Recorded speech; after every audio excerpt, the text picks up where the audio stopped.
បាទជំរាបសួរពុកម៉ែបងប្អូនថ្ងៃនេះខ្ញុំបាទពេលឡុងសូមឆ្លើយតបទៅនឹងសំណួរបងប្រុសដែលគាត់សួរថាតើពេលណាដែលយើងគួរតែបញ្ចូលលមៀតទៅលើមន់ខ្ចី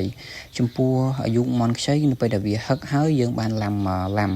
មានន័យថាយើងលោតបាន10នាទីម្ដងហើយចំពោះមន់នេះគឺខ្ញុំក្រុងសុំមុននឹងឡាំខ្ញុំក្រុងសុំ14ថ្ងៃបន្ទាប់ពីវាដាក់ចិត្តហើយគឺយើងលោតមើលវា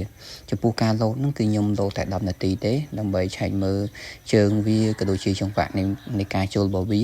បន្ទាប់ពីយើងបានលោតហើយស្អែកឡើងគឺខ្ញុំចាប់ផ្ដើមបញ្ចូលលមៀតដែរហើយចំពោះការបញ្ចូលនេះគឺខ្ញុំបញ្ចូលមកសពខ្លួនហ្មងទី1គឺដើម្បីបដិញចៃទី2ហ្នឹងងាយស្រួលឲ្យទឹកថ្ងៃក្រោយទី3ហ្នឹងគឺដើម្បីសម្រកជាតិខ្លាញ់នៅក្នុងខ្លួនមន់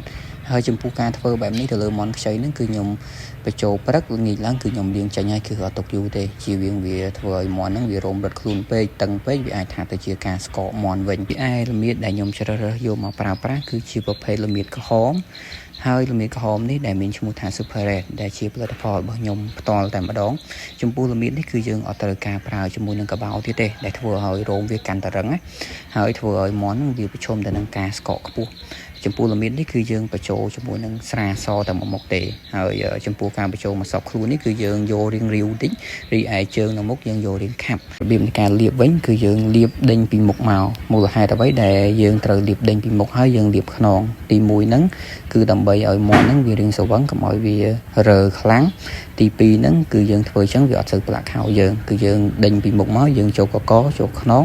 តមកទៀតបានយើងចូលជាហៀងជាក់ស្ដែងបងប្អូនមើលទៅវាអត់សូវរើទេដោយសារតែវារៀងស្វឹងស្រាហើយវីដេអូយើងក៏មានតែប៉ុណ្្នឹងដែរបើសិនជាបងប្អូនត្រូវការលមៀតបងប្អូនអាចទាក់ទងមកខ្ញុំបានមានលក់ទាំងដុំនិងរាយពូចំណុះមាន200ក្រាម500ក្រាមនិង1គីឡូ